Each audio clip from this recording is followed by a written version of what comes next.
Hey guys, before this video begins, I just wanted to say that this video covers pretty disturbing themes such as sexual assault, rape, and suicide. And if you're sensitive to these subjects, then please click off.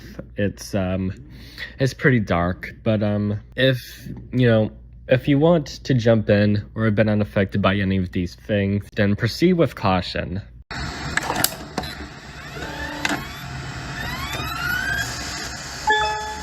Hello!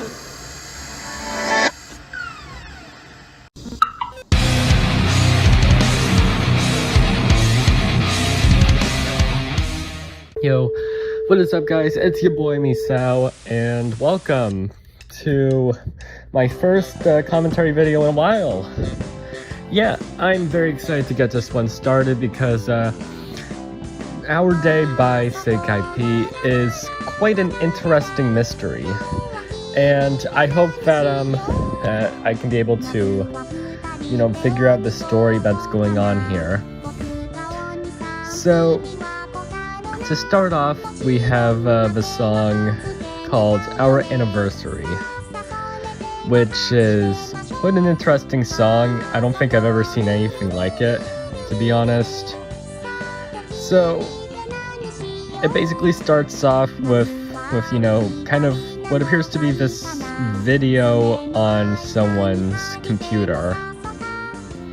And this video shows a Miku that looks very weird. There's really no color to her outfit or anything. Everything's just plain white with very strange looking eyes. They're like deep into her sockets. However, you can see that her eyes are there. And she's basically singing this cute little song before it shows it shows Len. He's tied up on the floor with Miku holding some kind of bat, and we can only imagine that she's just whacking Len with it. We then see Len in a wheelchair, and we have Miku, and she's got a needle in her hand now, and she proceeds to, I'm just gonna warn you now, guys, this thing gets graphic as hell, man. This thing's graphic as fuck, and it's crazy. So, she begins to stab Len with it under his fingernails. It's just, I'm sorry, but it's just such an uncomfortable thing, man. And then after that, we have Miku, and she's using the needle now to sew Len's mouth shut. Then she proceeds to use a knife on Len, I think, to cut his eyes out, and proceeds to crush them with a mallet. And then she proceeds to cut Len's head off, and that's when the song starts to take an interesting turn. We then see this random Miku swinging her head about. However, it's all pitch black now. Her body, her outfit, everything. Oh no, wait, that's gonna sound racist. Never mind. But her eyes are now the pupils in her eyes are now red. Her eyes have gone full black. And she's just swinging her head about, and then we see her in the rain, and the music starts to pick up before it becomes all staticky, and we can see visuals. One of them appears to be like hearts and stuff. Everyone shows someone's legs, but they're now, have like these stitches in them. This is when it gets to probably the weirdest part. It shows a Miku and Len. They're laying in a field before they start singing, and the lyrics. It seems to be like they're talking about being in heaven, and Len seems to be apologizing for something. Then, like halfway through this segment, we start to see these weird versions of Miku and Len. With their skin going just full pale white, their eyes are just blank and black. I don't think they even have eyes. And like, their outfits are pitch black, and it looks like they're dead corpses, tortured souls. My guess for this segment is Miku and Len are in heaven, or hell. It could be, I feel that it would most appropriately be hell, with Len being a tortured soul who is also the one who's responsible for Miku's torture, and Miku is there punishing him. And that's where it kind of ends. Before we get the segment from earlier with the random images, and that's it for our anniversary. The next song is My Date. We first see Miku in the same field and the same tortured soul like form that she was in before we go to the original Miku form. Not the one that's from the first segment of our anniversary, but rather just the regular Miku that we know. And she's walking through this building singing this song. She's like going through this thing before the music seems to start distorting, before she gets to what appears to be the roof of some sort. And she ends the song with the line, "Happy birthday to me," which is probably referencing the song My Death Day, but we'll talk about that later. She then jumps off the roof, and then we get to this pitch black screen with vocals kicking in, and then we see this weird, like, creepy looking Miku. We then got Miku in this random limbo place before a hand starts reaching towards her. And then we see some very strange visuals, one of a bunch of Len's heads, but they're empty and with no eyes. We see Len and Ren for some reason, yanking on these chains that are tied into what appears to be Miku's neck. And random versions of Ren and Len just there. It's weird. And then we see Miku in this field, but she's a different version of Miku. She still has a black outfit, but she now looks more normal with a scar on her eye. And she's holding onto her side, so I'm guessing she hurt her ribs or something after the fall. It's weird how she's still alive after jumping from the roof of a building. As she's walking through this field, we see some stuff from the original Our Anniversary video. We've got a crow from that scene with the Miku moving her neck in very weird ways. We see the dog Pochi from that one segment about Len's head. And then we have Miku opening a door and entering this room, and she pulls a knife on another version of Miku, and we can only assume that she kills that version of Miku and takes her place. And that's it. After that, we get to the final song of this series, My Death Day. It starts out with Miku in the room that's definitely the room from the last part of My Date. And here she's singing Happy Birthday to herself. But however, the song and visual starts to distort a bit until we get to this screen of Miku holding a cake. And the cake has these hands in it, which is weird, and maybe some other distorted items. Before we get to the screen of Miku, it's all red.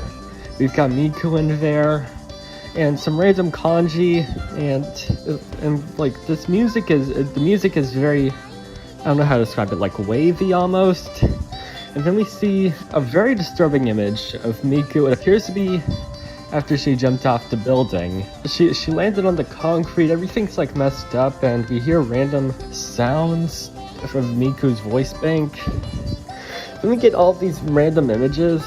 I'll just get to one that I think is very important. It shows Miku with all of these hands on her. And the Sphinx definitely symbolizes something. And that's just where it ends.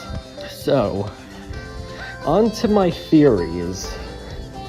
And, well, theories come after the part where I talk about, like, key moments. So I think that going back to our anniversary, there seemed to be a lot of key moments, specifically just, the torture of Len. I think this definitely symbolizes Miku fantasizing about torturing Len after all the wrongdoings that he did to her. When we get to the part in the field, I think this symbolizes, well, Len is dead, of course, after all the stuff that Miku did to him, but also Miku. She's also there. That can only represent that she probably took her own life after Len's death.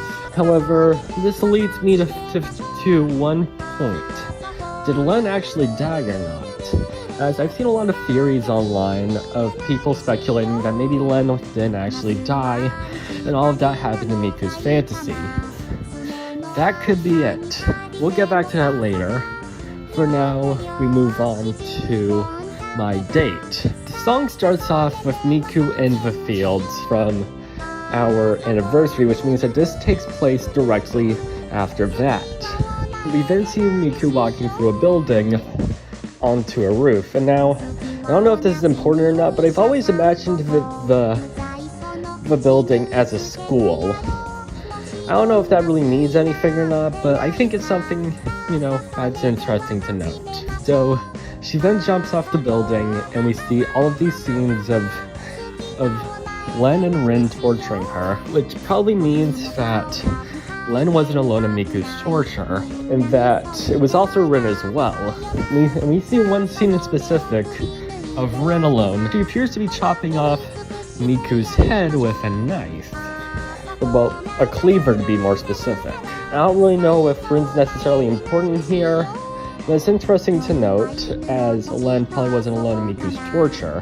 What that torture is, we'll get to that later. So we then see Miku, who's still alive from the fall. She's walking through this field, where she gets to a door, which leads to a room, which is the room from My Death Day. And we see Miku killing the other Miku and taking her place. What this symbolizes, I'm not sure. We then get to My Death Day, which appears to have either been taking place right after my date, or the moments before the other Miku entered the room and killed her. Well, where this takes place in the timeline I'll get to later, as I think I know, or well, either that or I know two scenarios. One I feel makes more sense than the other. So, we hear Miku singing Happy Birthday to herself before we get to the visual of that Miku in the red picture. We then see Miku after she jumps off the roof, before we get multiple images, including that one of the hands on Miku, which is where I think we finally get to the part of the torture. What was this torture? Well, the hands, I think, make it pretty obvious that she was sexually assaulted, potentially even more, by Rin and Len. So, this leads to the end of the videos, where I think it's finally time that we get to the theory crafting. Our timeline of events. So before all the songs take place, we can probably assume that Miku was sexually assaulted and maybe even raped by Rin and Len. Why? We don't know. But I think it could have also potentially have been bullying, as one scene in our anniversary shows Len and possibly some other people pointing and laughing at Miku, which meant that she was probably belittled, which led to Rin and Len being able to take advantage of her. We then have the torture fantasies of Miku potentially wanting to get revenge on Len after becoming bitter by all the abuse and torture that took place on her. However, are these just fantasies, or if they potentially extended to reality? Well, I'm guessing it's just fantasies, as we see Miku and Len in hell, potentially, in the fantasy. However, after that, Miku wakes up where she's over in the field before she goes in the building and jumps off the roof, and we can presume that she died. Now, here's probably one of the more interesting and confusing parts of the theory. we see after the part where she jumps off the roof that she survived. However, she's now battered and bruised. And we also see My Death Day, Miku has jumped off the roof and presumably died. So, which is true? Did she die after she jumped off the roof, or did she survive? Which led to Miku going into the room and My Death Day and killing... oh, sorry. Did she go, or did she survive and go to the room My Death Day and kill the Miku there? Well, I think we need to piece together some more parts before we can get to the end of that. However, we get an answer to our question I cannot confirm. Let's say for now that, well, let's just put all that aside. So she gets up, and she's kind of hurt, but she walks through the field and then gets to the room where she kills the Miku that's seen in My Death Day. My guess is that the My Death Day song takes place both before and after the battered Miku that we've seen in My Date kill the Miku in My Death Day. So the before part is Miku singing Happy Birthday. The after part is when we see the red Miku and the Miku who jumped off the building. So here's the timeline of events. Rin and Len bully and sexually assault Miku, who then fantasizes of a world where she was able to take revenge on Len and kill herself and go to hell with him, where she'd torture him for the rest of time. However, she wakes up from a daydream, and since she knows that, it would never happen, she proceeds to walk through a building and jump off the roof. And that's basically the timeline of events, but you might be wondering, where's everything else that we just talked about? Well, allow me to explain. All of that is more symbolic of the events that happened. The Miku who seemed to have survived the fall, she didn't actually survive. This is more of just the confirmation that Miku had killed herself. And what day did she do it on? It's her own birthday. And there we go. The Miku who jumped off the building and died in My Death Day is more of a confirmation of Miku's death. That's what actually happened. That's the aftermath of Miku jumping off the building. She died. And that's kind of where we leave it off at. It's a big grin, I know, but I want to end this off on a more lighthearted note. So, I'm gonna leave a number in the description, or a phone number, to a site where you can get help if you have been sexually assaulted and raped, or know someone who's been sexually assaulted or raped, as the act of sexual assault and rape, both acts are not good, and it hurts people. So I want to do, my part in helping the victims of this heinous act by leaving a phone number in the description to help. It'll be a lot to you or to any other victims of these heinous acts, as this can be where you can get help, and hopefully you can find peace. And yeah, that's gonna be it for today's video, guys. Thank you guys so much for watching. I hope you enjoyed. I don't know if anyone else had ever made a video on this before, so if this is the first, then whoo! And yeah, thank you guys so much for watching. That's gonna be it for me, guys, and yeah, peace out, y'all.